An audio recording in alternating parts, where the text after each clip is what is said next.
Hello, guys. Happy Tuesday. Come on in. Come on in. I am so late and I do apologize. I have been running around doing errand things. For example, the DMV. Has anyone ever been to the DMV and had it come out just right and made it just no problem? Oh my goodness. We went to the DMV, to the tag place, to the workout place. So come on in. There's Kimberly, Marianne, Donna. Good to see you guys. Cassie, Kayla, good to see you. Come on in. Hi, Sarah. Good to see you as well. I am doing all my things. There's Jenny on the block. She's here. So anyway, I didn't have a chance to do my hair, so you're getting to see me in all my workout glory, sports bra and everything. You were getting concerned. Well, don't be concerned. There's my Caroline. Caroline's here. Caroline is about to have a birthday. It's her 30th birthday coming up on the 15th. So say happy birthday to Caroline. So today's whole thing and what I want to talk to you about is Tuesday's tip. It's always about, what's going on and how are we. Yes, Marianne says never at the DMV. I agree with you. So we're going to talk about what does it mean? What does it mean to give your all? Okay? I think it's such a good thing to talk about because, sometimes we have this idea that all means being perfect, and it certainly does not. And we're going to talk about that. We're going to break that down just a little bit. But before we do, of course, I've got a few things to tell you, and everything is on the other side of the mountain here. Fibermender, right? I told you about Fibermender. If you order Fibermender this week, you can get free shipping, and there's a code for that. It's ships free. Ships as in plural, free. Yay. Ships free. And if you order Fibermender, you can order 18 other things with it if you want. You can get all the perfect paleo protein you can stand. You can get all kinds of things. But just all you have to know is that free shipping on this if you put the code in there. Okay? Yes, and I shared Caroline. Yeah, Fibermender helps me too. I'm going to give you a TMI testimonial because I hadn't had Fibermender. I've been trying to do all these, longer fasts and everything. Long story short, I didn't do Fibermender. Yesterday I did Fibermender, and this morning I was so excited that I did my Fibermender. You know what I'm saying? Right. So there's that. The other thing, and I teased a bunch of you yesterday, was this. Is this not the cutest thing you've ever seen in your life? A mindful mug. It's hot pink. Do you want to win this? I'm going to tell you exactly how to win a mindful mug. And if you're part of our sprint, you understand entirely what a mindful mug is about. A mindful mug is the time that you have this little cup of bone broth and you're holding it and you're having just a minute to think about what's going on. You're about ready to sit down to a dinner. Are you going to be mindful about your portion control? Are you going to be mindful about chewing your food and not just swallowing it whole like a snake? Are you going to be mindful about what's about to happen here and enjoy your food and enjoy your company? That's what a mindful mug does. And we need that. Those of us who are in the Carb Addicts Club, and you know who you are, we need those mindful mugs. Those mindful mugs help us to become mindful so that we're not eating just abandoning ship and eating like crazy people. We're eating like actual human beings, ladylike even, not eating pieces the size of our heads. So, a mindful mug. And this is how we should start our meals, ladies. This is what we need. We need that constant reminder to be present with our meals and not just vacuum cleaners, right? If you've hoovered a plate of food or two, let me know. I'll tell you what, I can be the queen of that. That's something that I do, unfortunately. So I told you we hit a deer on the way to the airport, right? On Tuesday or whatever it was last week. And I want to just give you guys a piece of advice here. And this you could take to the bank, probably literally. So Mark was, it was his car and they called us up, the insurance company, and they totaled his car. Well, we kind of figured that would happen because the car was damaged. By the time we got it home back from the airport, it was hissing. And so we had it towed to the place. Anyway, long story short, they totaled the car. and they offered us, X amount of dollars for the car. And I said, well, that's pretty good. That's, we're going to sell the car before we came. So that's pretty good. But here's the thing. Mark went through the whole list of what they were totaling the car for. And notice they didn't give him credit for the heated seats or the running boards or the this or the that or the this or the that. So he went through and they re-upped the offer, the payout for the car, because the car was paid off, and gave us $1,500 more for the car. So my point, always look at your receipts, look at your hospital bills. They did that when I was in the hospital with my son, and they put 2 monitors on. They tried to charge us for a second monitor. And I said, it's not my fault that the nurse messed it up. So they took that off the bill. But always look through your receipts. Look through them if you go to Target. Look through it if you total a car. Look through it if you're at the hospital. You could be charged for more stuff. Save some bucks, ladies, right? Save some bucks. All right. So now that we've got that out of the way and you've got this free shipping thing, right? Ships free. All you have to do is order Fiber Mender. Keep yourself regular. This is also a prebiotic, ladies. It's a prebiotic. That means that it feeds the good guys in your gut. It also helps to whisk out toxins, and it keeps you as regular as a queen should be, right? Queens should be regular. We shouldn't have to, wait for a divine intervention to go potty. That's just not happening. The Bloom webinar, Full Bloom, is happening here in Brevard, North Carolina. You fly into Asheville or Charlotte, whatever you want to do. Asheville's much closer, of course, and it is happening on April 18th. That's Saturday, April 18th. It's an all-day affair, and it is going to be incredible, incredible. We have so many ladies already coming and have already signed up. An email went out yesterday, and if you are interested in this, this is something that you need to get on board. This is how we do community together in the flesh and get to meet each other, meet our friends that we've been talking to, our body clutter buddies. This is something that's really spectacular, and I strongly suggest that you put this on the calendar.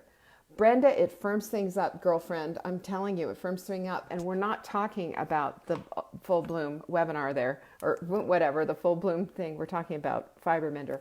I know what you're talking about. It firms things up. It makes things lovely. It's beautiful. So put that on your calendar. Save the date, April 18th. My other strong suggestion is that you upgrade to the meet and greet. The VIP meet and greet is the night before, and we have wine, of course, and we have appetizers, all Sprint-approved food. It is amazing, amazing, and you will never be the same after this event, I promise you. It's going to be really fun. Q&A is this Friday. If you have questions about nutrition, cooking, or whatever, send in an email to support@savingdinner.com. In the subject line, put question for Leanne on Friday. I will get it, I will read it, and I will answer it. Game? Sounds fair? I think so. So let's just start right now with our quote of the week. If God put Goliath in front of you, he must believe there's a David inside of you. How much do you love that quote? We've had so much feedback on this quote, and this one actually gave me tears in my eyes because it made me stop for a minute. It made me think about every single Bible story I've ever read and was ever taught about the weak and the seemingly unable being made and built up for God's purposes. So if he does that for us, then what can we do in our lives to show our appreciation? I think we need to be looking at that at every moment that we have breath, because this is how life it changes when we have a different perspective of ourselves and we understand our strength. And remember, David did this in one shot. He wasn't all over the place. He did it in one shot. So I love this quote, and if you think about it and meditate on it, I would invite you in your meditation time think about this quote and think about how you have David inside of you. That's a game changer.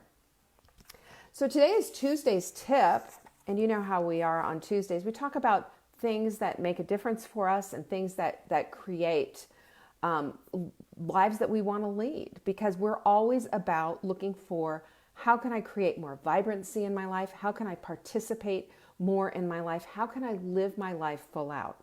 without leaving everything on the sidelines. I don't want to be the person sitting on the sidelines. I don't want to be the person not putting a bathing suit on and going into the pool or the ocean or skipping out on a hike or whatever because I just don't have the stamina for it. Do you? I don't think so. We want vibrancy and fun and participation in our lives. We don't want to be ducking out of family pictures because we're ashamed of ourselves. That's crazy. And the thing that I know more than anything, and that you can take this to the bank, until you love yourself right now, where you are right now, today, you won't change that. Because your body you will not lose weight on a body that you hate. It won't happen. That's how we get stuck. We get stuck. Because it's not all about the weight loss. It's about loving our lives and loving the vehicle that's created for us to live our lives in. That's what our bodies are. And we can't trade them in. We've got to treat them with more respect. And when we start to understand that our mouths aren't trash cans, that our mouths aren't just here for our entertainment to just throw food down, and that this is the place that we bless, that we speak words of encouragement and bless other people with, and that we also feed these bodies, these miraculous bodysuits that we've been given by God, that we get to chemically, physically, physiologically, gosh, I can't even speak today. We get to participate in what's going on inside of us. That is an incredible thing. And when we are eating the food that is meant for us to eat, and we're not eating like a bunch of out of control addicts, that we get to line up then with our hunger hormones. We're no longer in the place of being slaves to diets. We are now in the place of being able to intuitively eat because our bodies are telling us what to do. That's the miracle of our body. And all we have to do is reset that all over again. And it can be reset when we understand that it's a matter of food and not garbage, not garbage, not a bunch of crap. It's a matter of food. It's eating the food that we need. Charlene's asking about the quote again. If God put Goliath in front of you, he must believe there's a David inside of you. And it's unattributed. It's something that popped up to me and it brought tears to my eyes. And I said, well, if it's hitting me that hard, it's going to be hitting you too. So I love things that just make me think. And that's a good one to make you think. So today we're talking about getting by, because there are so many times in life. Have you ever felt like you're just like barely getting by? You go to work, you come home, you're constantly, it's this constant going. You feel like you're running completely 100% on adrenaline. Adrenaline junkies, like a lot of us are running on stress-induced life. Our lives don't slow down, and it's just we're getting by. We barely get things done in our homes, and maybe we don't get anything done in our homes. We look around and we just see nothing but chaos, and we look around and on our bodies and on our clothes and the laundry piled up and all of that, and it's just overwhelming. That's the chaos that we can live in. Or there's another way of living. Instead of just getting by, it's getting by, not just getting by, but it's living excellently. And I've shared that with you 100 times. And it's funny that my daughter's on here, but when she was little, we used to say we do things excellently because we are the excellent Elis. And we used to say that, because I wanted my children to understand that, they needed to do things, and when they did things, they needed to do them well. That was all. And I didn't make it, at least I hope I didn't. I hope she doesn't come up and say, no, Mom, that's not true. But I didn't make it so that it was hard and impassable. I made it so it was possible for them to do. But I also wanted to understand the difference between just doing something and getting by with it, and doing something and putting your heart and soul in it and doing it excellently. Perfectionism is in and of itself unto itself, because it's a whole different thing. In my mind, perfectionism equals being paralyzed, and it's that old adage you've heard: if you can't do it right, don't do it at all. And my mom said that to me as well. And we spent, just like Marla, we spent Saturdays cleaning the house, and it was just slave. And she called them, even she called KP, kitchen punishment. That's what she called it when we had to do the dishes at night, and we, rotated through and did different chores. My mother was organized to a fault and OCD to the max, and everything was done in a certain order at a certain time. And if one thing was out of order, she flipped, man. It was over. And it was just lots of sighing and raised voices and hands down and just hands to the head. It just had to be done right. And being done right meant being done according to how my mother saw it. Now, it sounds like she's a tyrant. She wasn't. She was a lovely woman. But she just had a certain way of having things done. And, one of the things when I was raising my children is I wanted them to have a notion of doing things well and excellently, but not being either paralyzed by perfectionism or else just getting by and slopping through it. Sometimes we do slop through things, and sometimes we're on automatic pilot for some things, which is good. I mean, you want to be on automatic pilot for cleaning a toilet, don't you? Or cleaning your dishes at night or whatever. You've got other things that you can think about. You don't have to be thinking, okay, so now I'm washing this dish. I'm never going to say to you have to be present in your cleaning or dusting or whatever. But sometimes, and a time ago when I was a young mom, it was important for me to be present in the time of doing the laundry and folding the laundry, because I became very resentful of all the things that I had to do. And in order to turn that ship around, I had to become present in the things that I was doing and count my blessings with those things. So as I was folding my children's clothes, I would pray for them and think about how blessed I was to have two healthy children. Especially, because I'd had friends who didn't have the blessing of healthy children. I thought about things like as I was cleaning toilets. I'm really grateful I have a toilet. I'm grateful I have a house. I'm grateful that I have hot water. It took me into the weeds of gratitude because I didn't have that kind of an attitude at all. I was resentful, I was entitled, and I needed to be brought down, really. And God did do that. He did. He brought me to the place of understanding that having gratitude in all things is what helps you to grow and become the best that you can be. And it also opens you up for more things that he has to offer, because he's an abundant giving God. But he doesn't give to those who don't appreciate, really. I mean, it kind of makes sense, doesn't it? Especially if you're just going to, flick it off to the side and not appreciate it. You've had that happen before, I'm sure, with a gift maybe you've given somebody or a child, and they just haven't taken good care of it. The bike that got run over or rusted because it wasn't taken care of and put away. Well, that's how it is with us. We need to be those people who are present in being an excellent example for our children, be an excellent example for the people around us, and going to a place where we're dedicated to doing good work. We're dedicated to doing good work, and we're proud of the work that we do. All of this there's a feedback loop that comes with it. When we're not proud of what we're doing and we're just getting by, we don't take any pride in what we've just done. And then that just is kind of a bummer. And all these things become kind of a bummer until we can get to the place of just really working hard for something and understanding that it was because of our work, because of our dedication, because of really being determined to do a good job on whatever it is, whether it's a project at work, a school project, writing, whatever it is that you have going on.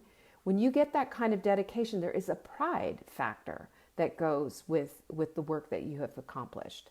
Otherwise, it's just a participation trophy, It's like being just, here's your trophy because you showed up and wore a uniform. There's a big difference between the participation trophy and the trophy because you were out there and hitting those balls and really working hard on your skills, and you actually won a game and hit a home run and got a trophy for that. There's a big difference between a participation trophy and a trophy for the work that you actually did. So we have to look at this too on, getting by. How does this apply to food? How does this apply to our eating? Well, many of us just get by without a plan, without an idea of what we're going to do. And this is the scenario. We leave the house, we get hungry, we drive through and pick up some crap in the drive-through lane, or we buy something out or whatever. And what we do is we blow out our waistlines, we get full of inflammation, we end up blowing our budgets, and we're left with a bunch of guilt. Does that sound like the carousel of crazy? The fast food lane leads to the carousel of crazy. And the fast food lane is nothing but a fast lane to ill health. It's been proven over and over and over again. And I promise you, there is not one fast food joint out there that is working on excellence with their food products. They're not. They're looking at excellence for taste. They're looking at excellence to get you hooked on their things, on what it is that they're offering. But I promise you, even if you order a salad, they're not going to have extra virgin olive oil in there. They're not. They're going to have some cheap, crappy oil in there with a bunch of additives that makes it all highly palatable. And you know what that transfers into? You know what that translates into? It's food made in a chemist's lab. And it's supposed to do that. It's supposed to be highly palatable and make you think, "Ooh, delicious, and I'll just keep eating this." They do it on purpose. There was a 60 Minutes segment a few years ago, maybe even a year ago, I don't know. And it was all on how these food chemicals are done and why they're done. They keep you hooked on the flavor. They keep you hooked on this certain food. And if you opened a bag of potato chips recently, maybe even for Super Bowl, no judgment, and you just ate one potato chip, congratulations. You managed to buck the system. But if you've opened a bag of potato chips or any other kind of chip with some kind of seasoning or whatever in there, and where it says, seasoned, in there, and they have like different seasonings, blends that aren't mentioned, there are things in there, and they're chemicals that excite your palate and excite your taste buds. And they're meant to make you want more, because they light up that part of the brain, just the same part of the brain that cocaine lights up and heroin. It's done on purpose, you guys. It's done on purpose. This is what food companies do, and it's not against the law. It's just not talked about a lot. So when you understand that you're being manipulated and you just think, "Oh, I'm just going to get by and just go through this fast food lane and just grab a little something just this once," because you're not prepared and you haven't thought of how it is that you're going to eat, you haven't set up your food excellently, then there you go, falling right down into that rabbit hole again, sliding and back onto the carousel of crazy. The carousel of crazy is made up of no planning. It's made up of budgets that have been blown. It's made up of people who said just this once. It's made out of a mini Last Supper. How many Last Suppers have you had? Well, I'm just going to have this big meal, and then tomorrow I'll be starting. Well, on Monday, how many times? How many times does that happen? The answer is it happens all the time until you step off of the carousel of crazy and recognize exactly what's going on. It's going to keep happening because food can be addictive. And listen, it is always a carbohydrate. It is always a carbohydrate in some form. It's either starch or it's sugar. Nobody sat there. I mean, I don't have my broccoli sprouts right now. Nobody has ever sent to me an email saying, "Can you stop me from eating so many broccoli sprouts? I'm just completely out of control on the broccoli." No one, not one person. Nobody's ever told me that I just start eating steak and I can't stop. And do you know why? Because food is food. This is food. Carbohydrates have gone into the junk zone. And because of all of that junk, we flip out. We've had too much of it, and we can't handle it. And then I get these emails saying, "Well, look at this program and there's no carbohydrates in there." Well, what about apples, and what about berries, and what about sweet potatoes and all these things that are so good for you? Well, if they work for you, fine. But what I'm usually working with here, and who I'm usually working with, are people who are exactly like me, people who are addicted to carbs and have a real issue with them. And once you start to stir that pot, even with the healthy carbs, and you start to get that same rush that you got with other kind of carbohydrates, it's not so good. So let's just look at this, equation here for a minute, this example. If you are an alcoholic and you got drunk on gin all the time, and I said, okay, let's take that gin away, but have this glass of red wine. There's resveratrol in it, which is it's an anti-aging thing. There's all kinds of things. It's a superfood. What would you think of me? Do we give alcoholics glasses of red wine because of the health benefits and just completely ignore the addiction problem? Do we? The answer to that is absolutely not. And we who are food addicted and have had issues with different foods and can't stay away, had a binged eat and have eaten in secret and have had these issues are people who just need to start looking at the word abstinence for a minute. Abstinence. Because we can't just get by with any kind of carbohydrate, because that carbohydrate flicks something on in our brains and causes serious problems. And if you know exactly what I'm talking about, I want to hear an amen, because I have spoken with thousands of people. I have coached thousands of you. And I know what your problems are because I see them in the mirror when I look back at myself. Listen, if your body weight has gone up and down and up and down, you have been on the carousel of crazy. If you've lost the same 5, 10, 20 pounds over and over again, you have been on the carousel of crazy. If you keep saying to yourself, just this once, or just this once won't hurt, or I'll just have just a little bit, and then find yourself in the refrigerator with your head in a cake, then hello, we have problems. Can we just start calling it out for what it is? Can we stop just getting by? Can we stop the lies that we tell ourselves? Can we stop making cases for sweet potatoes and raspberries because they're good carbs? And just take a look that we don't need them? I promise you, if you never ate another raspberry or another sweet potato or another bag of potato chips or another potato or rice or anything, you will not die, because carbohydrates are not essential nutrients. Write that down. They're not. Essential nutrients, protein, fat. There you go. Those are essential. If you don't have those, you will die. Promise, hand to God. If you don't have those, you will die. But your body can take the protein that you've eaten, it can take the fat that you've eaten, and it can turn it into the glucose that your brain needs, that your cells need. You will get it. You will alternate, you will change fuel sources. You'll go from being a fat burner to going from being a sugar burner to being a fat burner, and everything will change. But you do not ever need to put another carbohydrate to your lips again. Hand to God.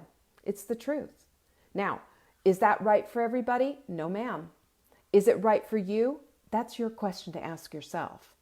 If you are an addict, a full-blown addict, and you know who you are, if you have tiptoed right up into the edge and played with carbohydrates until your head's just about to explode, and you have gone up and down and played on that carousel of crazy and made yourself dizzy and sick over and over again, then ask yourself the question, do you really need another bit of junk? Do you need another fix? Or are you done? That's where we need to go. Because these are vices, guys. And a vice is not a virtue, ever. And we get ourselves all caught up and think that we're such nutrition experts. Well, honest to God, you're not. I don't care what's in a sweet potato. I don't care what's in a raspberry. I don't care what's in all these different things. What I do care about is getting you off the drug that you've chosen. That's what I care about. Because that's exactly what carbohydrate addiction is. Whether it's in the sugar form or in the starch form. We've all played with it. And it's never once said, oh, finally, now I'm going to serve you in a healthy way. I am only going to just this little bit of sweet potato, this little bit of raspberry. You'll be fine. You won't be going and binging out on that Chinese lo mein stuff over here. You won't be opening up potato chips later on. No, it's just like, don't worry about the alcohol. Don't worry about all those martinis that red wine is just fine. So I want you to think about it in a new terms, in a new way, and ask yourself the question, where are you? Are you on this carousel of crazy? Have you played with this back and forth thing? Are you like the mouse that the cat has and it's just playing with it? Not quite killing it, but just playing with it. Lots of bite marks all over it, and it's just crippled and it looks sad. But man, those carbohydrates have got you by the tail. You need to ask yourself that question. Because I'm going to tell you right now that for those of us with addiction problems, there's only one answer to that. And that is that we need to abstain. And there's a whole list of things that you can go through, and you can make your own food rules accordingly. But I want you to think about it for a minute. What have carbohydrates given you in return? And remember, those are not essential nutrients. They are not. Your body can make them out of what you give them, as long as you're eating good, healthy fat, as long as you're getting in your fiber too, with lots of healthy greens, and as long as you're eating your protein. And you know, our sprint sets you up for that absolute success. But I'm going to tell you right now that carbohydrates have got their mark on you. They've got their mark on you if you are an addict. And if you think for a minute that you can play with them back and forth, you're going to stay for a very long time on the carousel of crazy.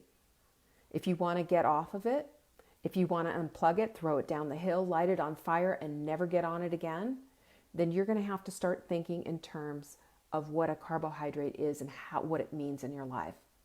Because from what I've seen, and from all the turmoil that I've dealt with in my life, for the up and down, over 100 pounds I've lost and gained, for the up and down of 20, 30 pounds here and there. If you go through my YouTube videos, go take a look. You know, you can see Leanne at every single size that you want to see me on. You know, here's Leanne skinny. Here's Leanne not so skinny. Boy, what happened there, Leanne? You're as big as a house. It's all there. You know, pictures don't lie. I've been online for 19 years. What do you think? You're going to see me in every single size. You're going to see me in my addiction is what you're going to see. It's there. It's a record. And so here, I'm just saying to you right now, I don't want a participation trophy. I'm done with participation trophies. My trophy is that I went out, I did the work, I was in the batting cage every single day, and I hit that ball out of the park. I played full out. And when you play full out in your life, because that's what you want, you need to play full out on your food. Play full out. Line it up. Do the things that you need to do and obey the law of the land. You know, obey the law of the land. The carbohydrates have rules. They have rules. They will do to you what they've done to me if you've played long and loose with them. Go take a look. The pictures are all there. There's nothing I can do about it. You have the ability. You have the ability, you have the tenacity, you have everything inside you that you need to have in order to do the work to get you where you want to go. That's it. It is that simple. And all you have to do is to start believing it, setting yourself up, planning for it every single day, and putting a little work behind it. Because it's not osmosis. You know, we're not that lucky. We got to do the work. So I invite you to do the work, and I invite you to come alongside. Go to SavingDinner.com, get your sprint on, go get it. Because this is where we start. And this is the time of reckoning, guys. It's time to get on with it. Life is too short. Life is too short to not have what we want in our lives. So if you want to create the kind of life, the vibrant life that you want to live, you got to start thinking about the vehicle that you live your life in. Because if it's not being treated well, if it's not being fueled well, you're going to end up with a whole list of side effects from that kind of neglect and abuse, because that's exactly what it is. And that's a hard lesson, right? That's between the eyes. But we all need this. We all need to hear the tough love, as Kimberly said. Because when we understand it and we own it, we can turn it around and make it, put an imprint in our lives and make it count. Make something like this become a part of our lives so that we don't have to live on the carousel of crazy anymore. That's nowhere to live. So, mindful mug, want to know how to win one? You win a mindful mug by sharing this video, sharing it to the public and letting everybody know to come on down and to be a part of this whole thing. When you share it to public, I get to see it. And at the end of the week, so that would be this Saturday, I will be giving away a mindful mug and sending it in the mail to you. That's it. Share it, and share it some more. Share because you care. This is how we get things done. And I really appreciate that. Thanks for showing up today. I hope it wasn't too tough, but you know what? It had to be said. Let's not just get by. Let's live vibrantly. All right? Peace out.